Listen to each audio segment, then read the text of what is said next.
In 1803, the brilliant scientist John Dalton was able to prove in the lab what the ancient Greeks thousands of years earlier thought might be true, that matter was made of incredibly tiny building blocks called atoms. Dalton thought that atoms were solid spheres like billiard balls, and that they were the smallest particles in the universe. But about 100 years later, scientists discovered that atoms were made of even smaller particles. This video shows how they were able to do that.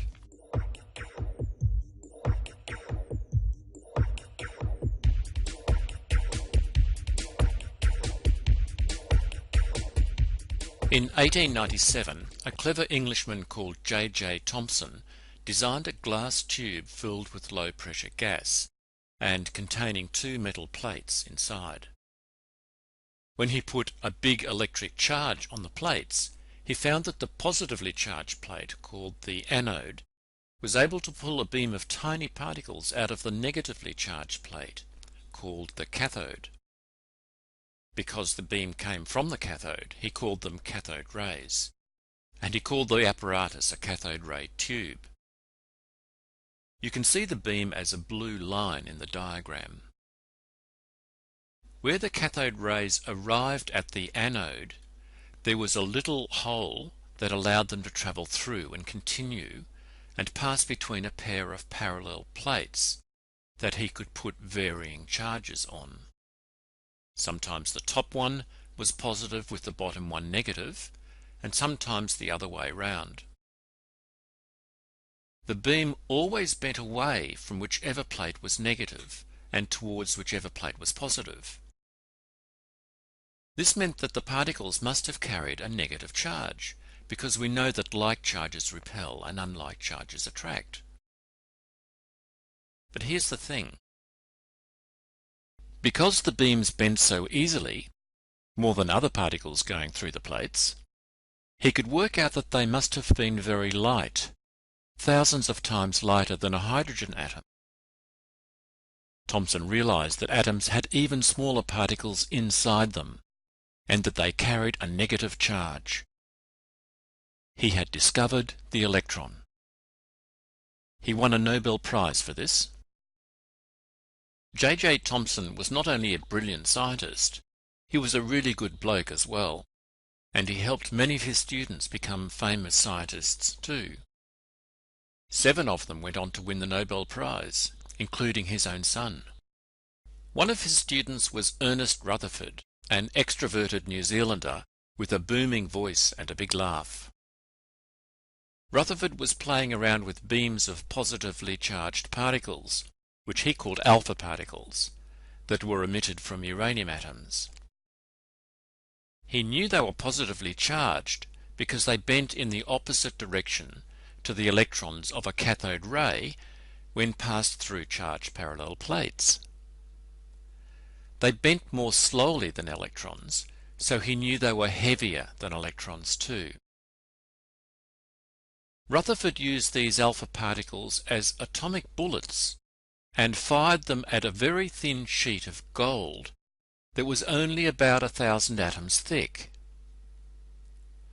On the opposite side to the uranium source, he placed a scintillation screen that lit up when particles hit it, so he could then measure where the alpha particles landed.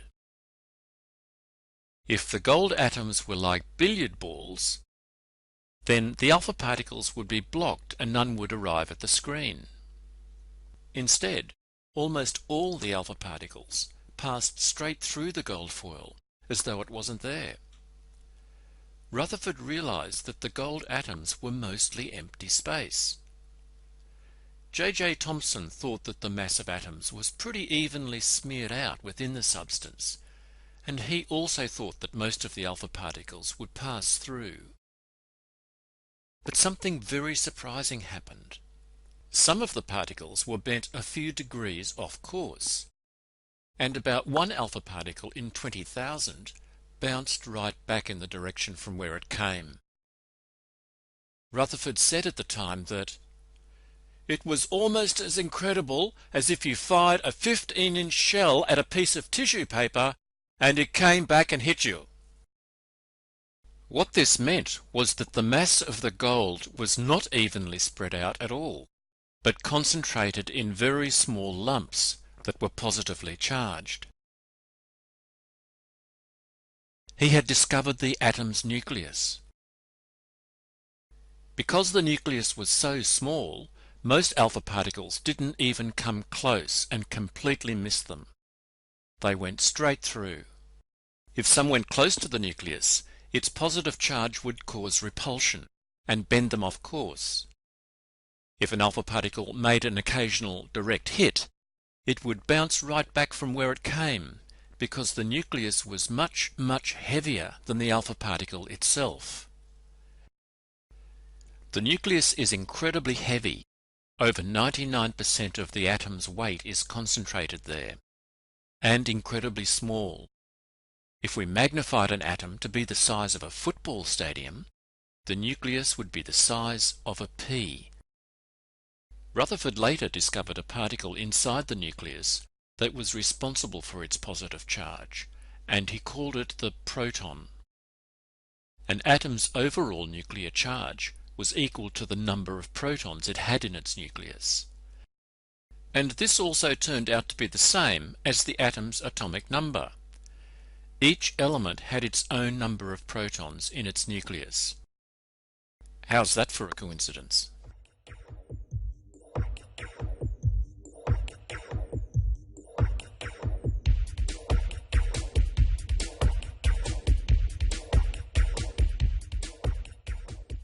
But there was puzzling evidence that the nucleus was heavier than could be accounted for by protons alone.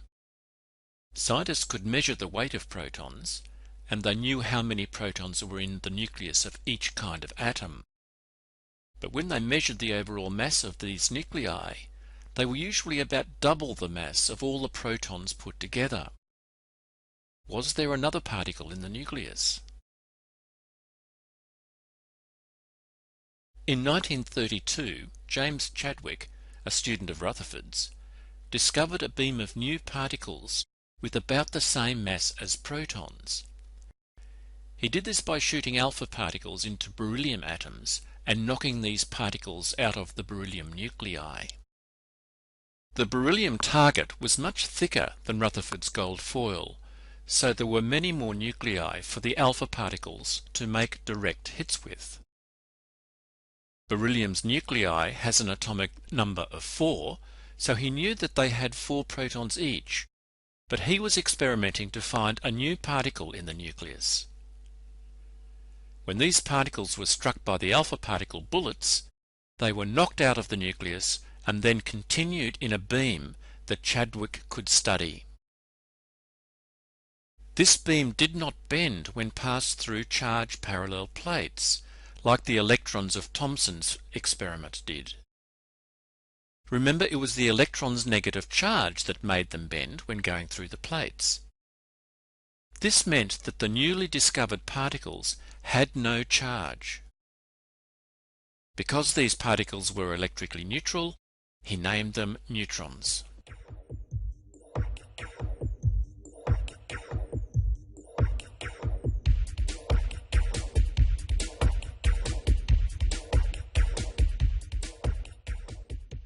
Chadwick had an eventful life.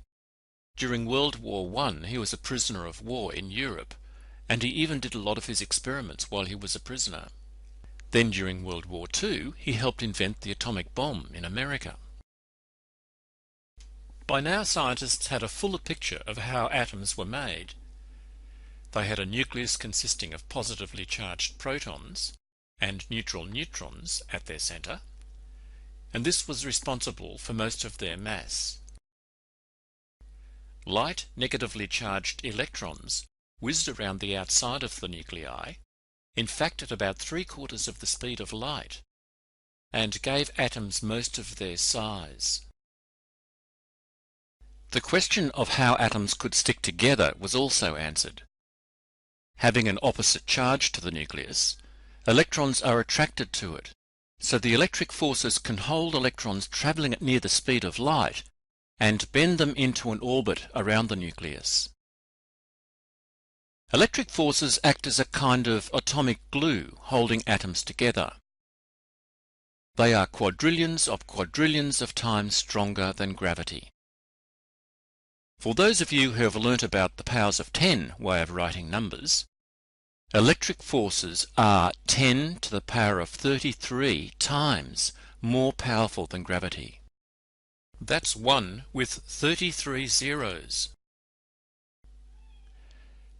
In the next video, called Atomic Structure, we will look at how electrons are wrapped around the nucleus in shells, and how this dictates the properties of atoms. For example, whether they will be a gas, liquid or solid, or their colour or brittleness, or whether they will be a metal or a non-metal. Pretty much everything.